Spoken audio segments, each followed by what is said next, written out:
Perhatian, kepada para penonton, tayangan berikut ini hanya boleh disaksikan oleh remaja yang berusia 13 tahun ke atas. Caca! Mama, kenapa? Hai semua, kita kembali. Kali ini kita mau meringkas alur cerita film yang berjudul Hantu Isroba. Bacanya dibalik ya guys. Yang dirilis pada tahun 2008 dan kalian bisa nonton filmnya dengan berlangganan Maxstream. Film ini disutradarai oleh Tutu Hudi dan menceritakan tentang sebuah keluarga yang dihantui oleh sosok anak perempuan kecil di mana ternyata hantu itu memiliki hubungan khusus dengan mereka di masa lalu. Aku tahu, kalian pasti udah mengira-ngira kan guys. Biar gak lama-lama lagi, yuk langsung aja kita mulai.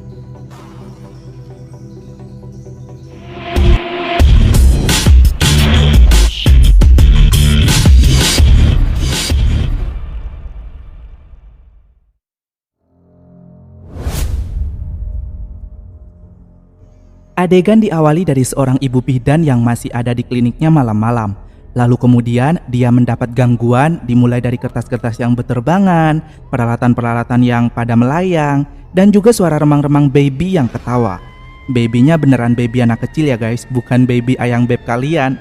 Kalau itu mah bukan ketawa tapi ngedesah ya kan. Kemudian ibu bidan tersebut diserang oleh potongan tangan baby yang mencekik lehernya hingga meninggoy. Kita beralih ke sebuah rumah mewah di mana ada ayunan yang bergerak sendiri di halamannya malam-malam. Di dalamnya ada seorang gadis kecil berusia 7 tahun bernama Caca yang berteriak kencang memanggil mamanya. Devi pun langsung menemui putrinya itu kemudian bertanya apa yang sedang terjadi. Caca mengatakan jika teman khayalannya mencoba mengambil foto keluarganya dan dia takut. Devi pun mencoba menenangkannya. Devi juga menyuruh Caca agar memberitahu temannya itu supaya kembali lagi besok karena Caca harus tidur. Jendela pun tertutup sendiri dengan kencang. Devi kemudian menggendong Caca ke tempat tidur dan mengucapkan selamat malam. Esok paginya ayunan masih bergerak sendiri. Apa nggak capek tuh ayunan gerak mulu dari tadi malam?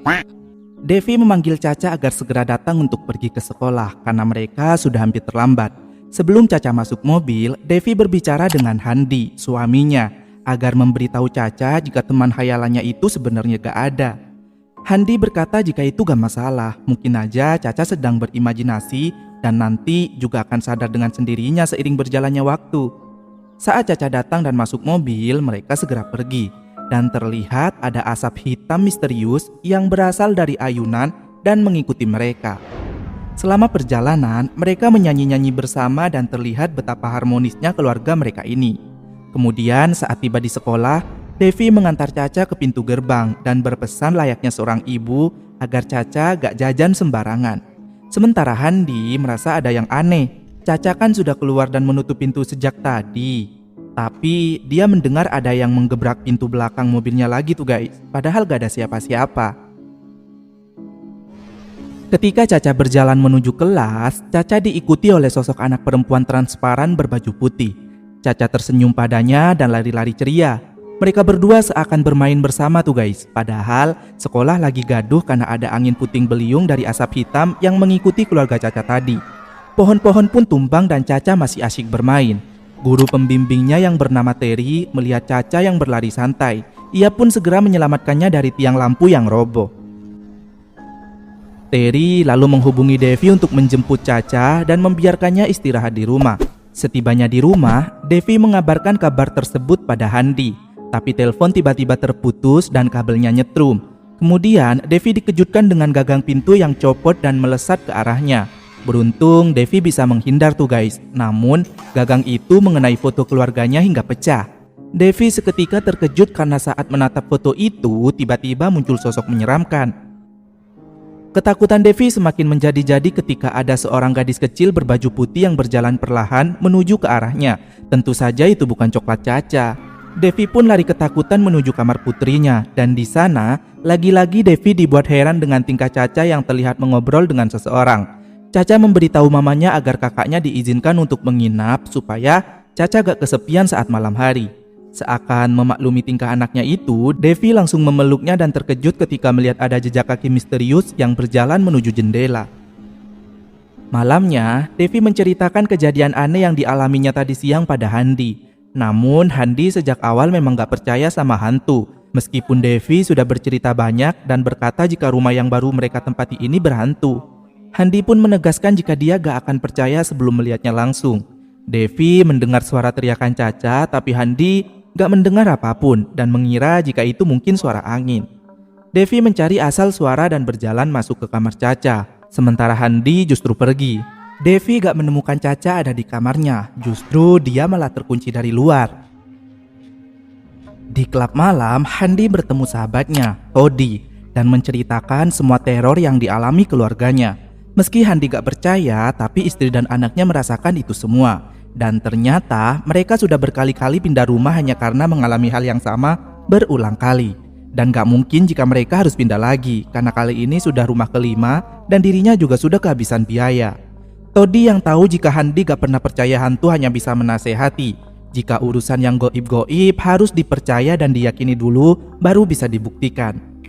Todi akan mencarikan paranormal terbaik untuk datang ke rumah baru Handi agar bisa memecahkan masalahnya.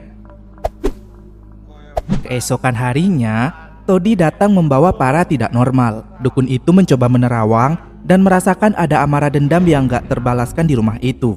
Devi justru mengira jika rumah itu mungkin adalah rumah bekas pembantaian.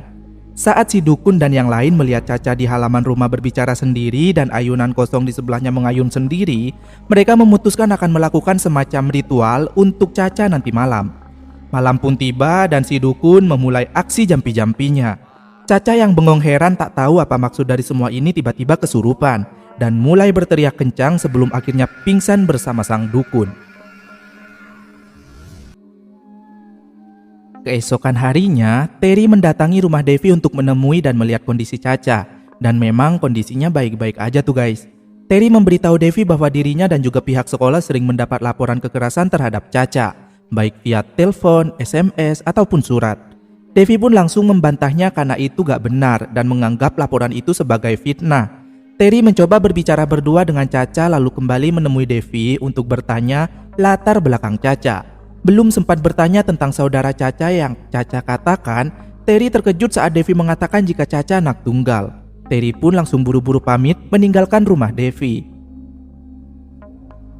Sore harinya, Devi mendengar Caca tertawa sendiri di kamar. Kemudian Devi diteror oleh sosok gadis kecil berbaju putih dan bermata merah hingga jarinya terjepit pintu dan berbetadin karena kukunya mengelupas. Kemudian Caca datang dan menanyakan kenapa mamanya menangis. Menjelang maghrib kemudian, hujan turun dengan sangat deras. Caca mendatangi mamanya di kamar untuk meminta izin bermain dengan kakaknya di luar. Karena katanya si kakak mau menunjukkan sesuatu. Devi pun jadi sangat marah dan kesal. Udah kukunya mengelupas, anaknya gak sembuh-sembuh halunya lagi. Devi lalu menyeret Caca ke halaman rumah sambil menangis dan berteriak agar Caca menunjukkan teman hayalannya itu padanya. Karena si Devi ini sudah gak tahan lagi. Nah, saat Devi duduk bersimpuh di tengah hujan, tiba-tiba ada yang memberikan Caca bola kristal tuh guys. Kemudian Caca memberikannya pada mamanya yang membuat Devi terkejut. Sore esok harinya, Devi mulai berseteru dengan Handi agar melakukan sesuatu. Karena kasihan jika Caca terus-terusan diganggu. Dan gangguan itu selalu terjadi menjelang maghrib. Tepatnya pukul 5:32 sore hari. Jam pun sudah menunjukkan pukul 5 dan Handi memutuskan untuk membawa Caca keluar kota untuk membuktikan apakah makhluk halus yang mengganggu keluarga mereka adalah penghuni rumah atau memang hanya ingin mengganggu Caca saja. Handi pun segera membawa Caca pergi, sementara Devi tetap tinggal di rumah. Tepat pukul 5:32, Devi diganggu oleh suara tangisan bayi hingga ia berteriak histeris karena tertekan.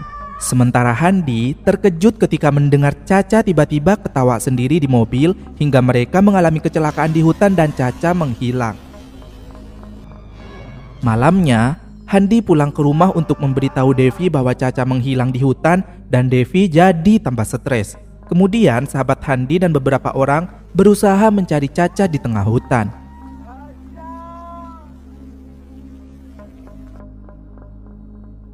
Keesokan harinya, Devi memberitahu Handi tentang guru pembimbing Caca yang sempat datang ke rumah mereka dan membawa laporan palsu tentang kekerasan terhadap Caca. Lalu Handi dan Devi memutuskan untuk pergi ke rumah guru itu, yaitu si Terry ya guys. untuk menanyakan siapa yang membuat laporan itu. Ketika mereka melihat guru itu di tengah jalan, guru itu langsung tewas tertabrak mobil hingga mereka terkejut dan melihat kondisinya di antara kerumunan orang. Devi sempat melihat berkas milik guru pembimbing Caca itu terlempar ke bawah mobil mereka dan mengambilnya. Dan Handi melihat Devi memegang berkas itu sambil ketakutan.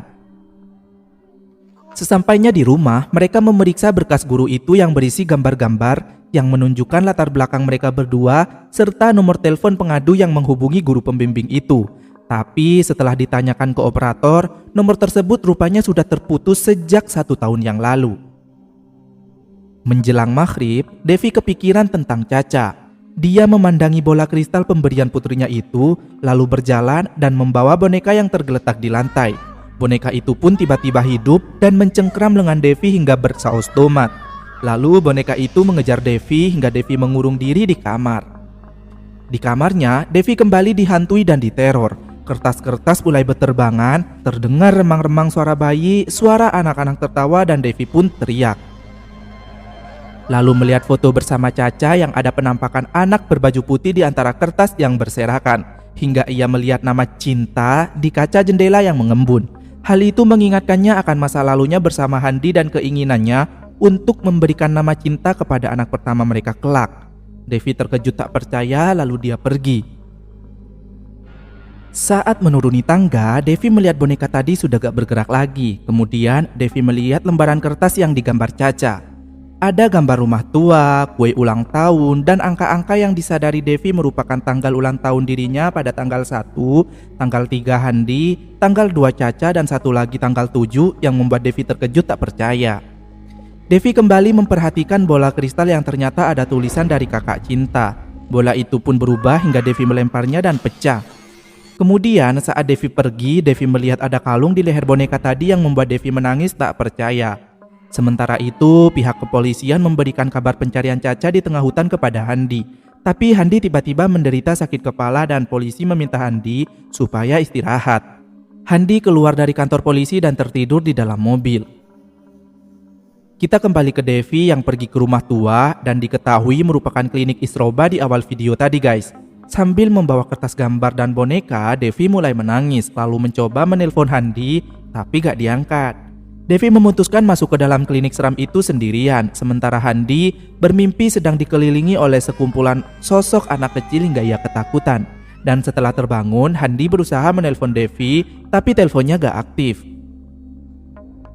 Di klinik tua, Devi mengalami kejadian seram seperti kursi roda berjalan sendiri, lalu mendengar suara-suara tangisan bayi. Devi terus berjalan menyusuri ruangan demi ruangan, sampai akhirnya tiba di ruangan praktek. Ketika Handi kembali ke rumah, Devi gak ada di rumah dan Handi yang menemukan gambar sebuah rumah tua langsung mengetahui lokasinya hingga dia pergi ke sana juga. Devi bertemu dengan Caca yang kerasukan. Caca yang kerasukan arwah marah kepada Devi karena gak memperbolehkan main dengan adiknya. Dia berkata jika dirinya bukan Caca, tapi Cinta sambil menangis. Hingga Devi juga ikut nangis histeris tuh guys. Lalu, Devi memeluknya sambil meminta maaf. Handi juga sudah tiba di sana dan langsung mencari istrinya. Devi sendiri menghayal sedang menggendong bayi dan di luar Handi teriak memanggilnya. Handi mendobrak pintu dan memanggil istrinya. Saat Devi sadar, dia terkejut berteriak mengetahui dirinya sedang menggendong janin bayi kering yang gurih. Kemudian datanglah Caca yang masih kesurupan dan memberitahu kita semua bahwa 10 tahun yang lalu ketika Handi dan Devi masih remaja, mereka berdua melakukan hubungan intim hingga Devi hamil di luar nikah. Dan dengan entengnya si Handi bilang, "Kok bisa hamil? Mana aku tahu. Kan aku dikeluarin di luar." Handi yang gak siap menjadi seorang ayah meminta Devi untuk menggugurkan kandungannya. Mereka datang ke dokter tapi dokter menolak dan justru berkata itu sangat berdosa karena sama saja membuang bayi yang tidak salah apa-apa. Meskipun Devi gak ingin membuang janin itu, ia akhirnya melakukannya demi Handi. Handi kemudian membawa Devi ke klinik Isroba, tempat di mana mereka ada sekarang, untuk menggugurkan kandungannya sambil memberikan kalung yang melambangkan cinta. Caca yang kerasukan itu menceritakan segala ketidakadilan yang dilakukan oleh orang tuanya itu, hingga ia memberitahu mereka berdua bahwa ia adalah Cinta, kakaknya Caca yang gak diharapkan dan diisroba oleh mereka. Caca yang kerasukan Cinta datang mendekat dan memeluk mama papanya karena ingin merasakan pelukan dari kedua orang tuanya.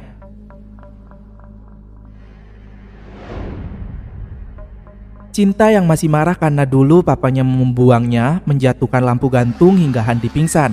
Sedangkan Devi meminta maaf berkali-kali kepada Cinta. Cinta meminta mamanya agar mengucapkan selamat ulang tahun. Setelah menangis dan mengatakan butuh mama karena dirinya sendirian di sana, arwah Cinta pun keluar dari tubuh Caca. Dan ketika Devi menghampiri Caca yang pingsan, arwah Cinta menjatuhkan kayu ke arah Devi. Adegan beralih ke Cinta yang mendatangi mamanya karena sekarang mereka sudah bersama. Lalu Handi datang dan rupanya itu hanyalah hayalan Handi saja guys. Handi dibawa ke rumah sakit jiwa oleh Todi dan dia berhalusinasi sedang berkumpul bersama Devi dan Cinta. Sementara Caca berziarah ke makam Devi dan Cinta serta mendoakan mereka berdua. Sekarang Caca tinggal sama siapa sayang? Gak ada niat mau nyusul kakak sama mamanya? Yuk bisa yuk. Sorry abaikan pesan Mimin barusan ya guys.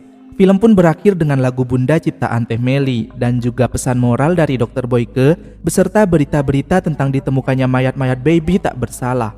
Dari awal filmnya memang bagus sih guys, mengedukasi juga ya kan. Tapi endingnya sangat membagongkan ya guys. Udahlah, sampai ketemu di video berikutnya. Bye bye.